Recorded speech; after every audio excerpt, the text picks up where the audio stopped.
गोजरी जबान में अपडेट सुनिए। भारत अकलीतां गा हवाला दे 18 दिसंबर ना अकलीतां गा हकूक को दिहाड़ो मनाए। इसके बावजूद भारत के अंदर के कुछ हो रही है अकलीतां के खिलाफ उससे पूरी दुनिया अच्छी तरह वाकिफ है। अकलीतां ना मुल्क के बिच इम्तियाजी सलूक और पासमानदगी को सामना करना पै रही है। मोदी हुकूमत इम्तियाजी पॉलिसियां ने भारत की अकलीतां ना माशरा गा हशिया के ऊपर इन्होंने दीवार के ना ला देता है। बीजेपी की ज़ेर क़यादत भारतीय हुकूमत मुनज़्ज़म तरीका दे मुल्क की अकलीतां के ऊपर RSS का नजरिया न मुसल्लत करने के वास्ते दिन रात काम कर रही।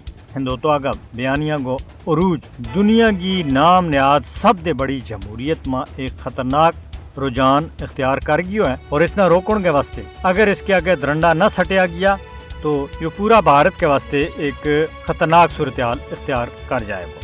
मोदी का भारत के बिच अकलीतां के ऊपर तशद्दुद धमकी देनो इनाना और परेशान करनो हर दिहाड़ा को वतीरो बन गया है। मुसलमाना की जान माल और इज्जत इबादतगाह कोई भी चीज़ भारत के अंदर महफूज नहीं।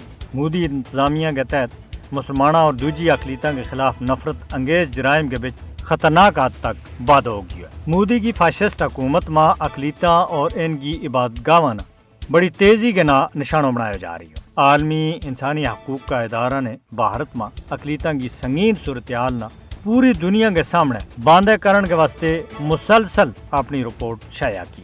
बैनुल अक़वामी बरादरी ना भारत की अकलीतां का बुनियादी इंसानी हकूक ना यकीनी बनाने के वास्ते कदम चाणो है। दुनिया ना भारत में हिंदुत्व का मुसलसल हमला दे अकलीतां ना बचाने के वास्ते अगे आने की जरूरत है।